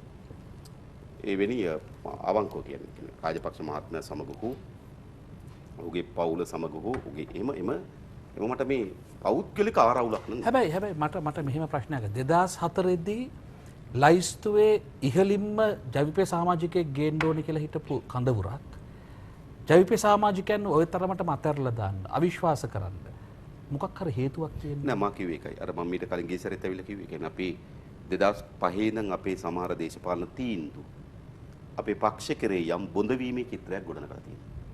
ඒක බලපෑමක් ඇති කරලා තියෙනවා. ඊළඟ මම කලින් කිව්ව පරිදිම අපි ආණ්ඩුවේ කොටස්කරුවන් ලෙස ඒත්තු ගන්නන සමත් වී තිබෙනවා. ආණ්ඩුව පරාජයටපත් කරනකොට අපිවත් පරාජයටපත් කළ යුතු හැඟීමක් ඒක තුල නිර්මාණය වෙනවා.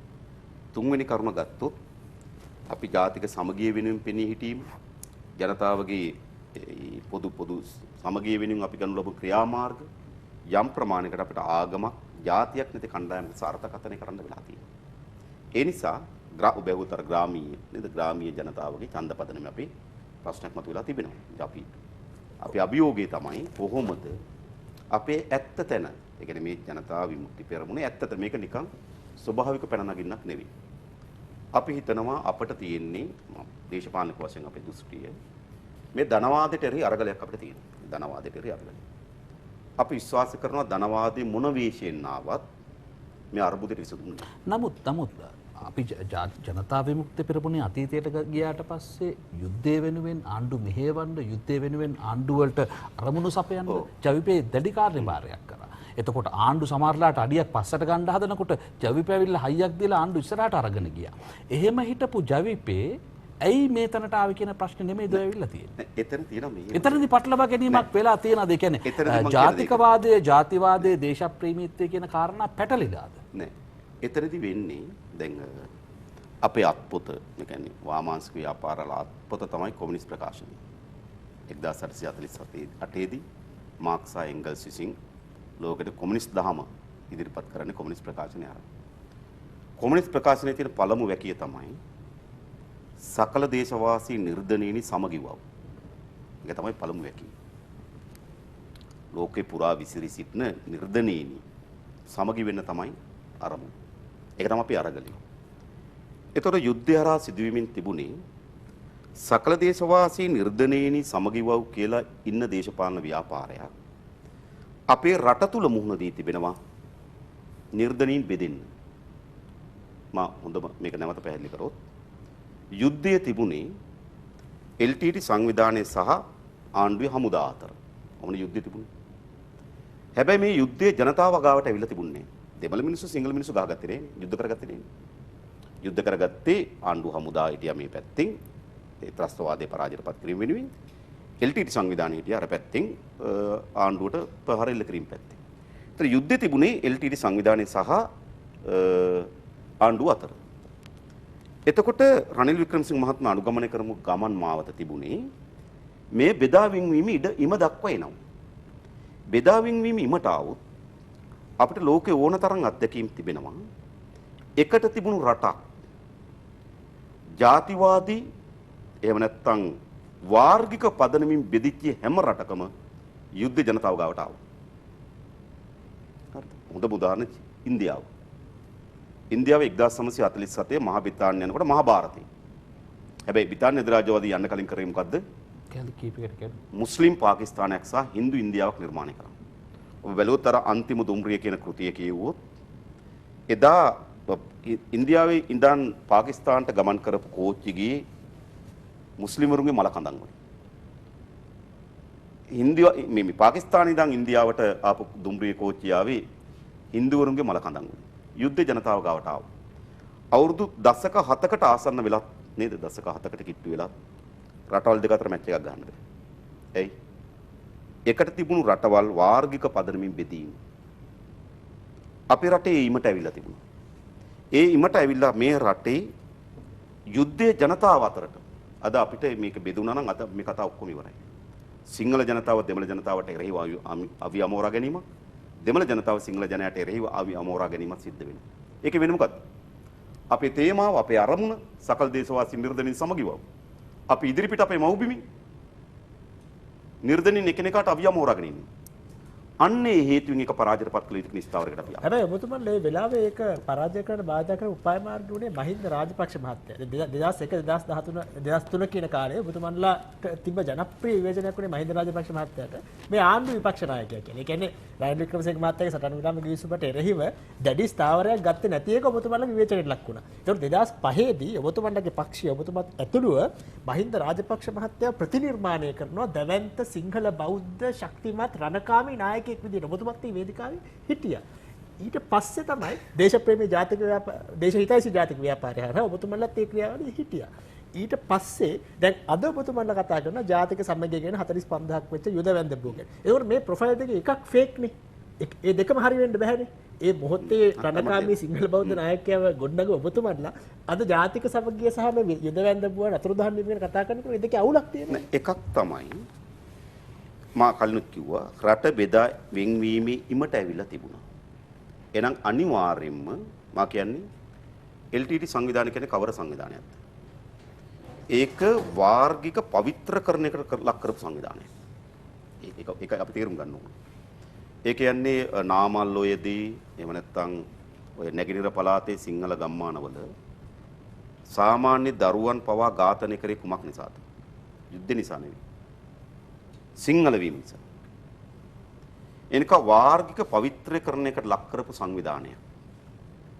වෙන පාලනයක් ගොඩනගා ගන්නවා නම් ඒකේ දිශානතියම වෙන්නේ ඒක. ඒ අතිශය භයානකයි. නිසා අපි ඒ වෙලාවේ පරාජයට පත් කළ යුතු කෙනෙක් ස්ථාවරින්. හැබැයි අපිට ස්වයන් විවේචනයක් තියෙනවා කියලා තියෙනවා. යාපනය කියලා කිව්වා.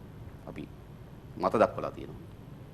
ඒ යුද්ධ වෙලාවේදී සාමාන්‍ය ජනතාව මුහුණ දෙන ගැටලුව පිළිබඳව යුද්ධ විශේෂයෙන්ට පත් වෙන උතුරේ සාමාන්‍ය ජනතාව පිළිබඳව වමේ ව්‍යාපාරයක් ලෙස අපි දක්වන ලද දායකත්වය අවධානය මදි. ඒක අපේ අඩුව. ඒක බාරන්තිය. මම කියන්නේ දැන් යුද්ධේ වෙලාවේදී විශාල සාමාන්‍ය ජනතාව පීඩාවට ලක් වෙනවා. යුද්ධෙම තමයි.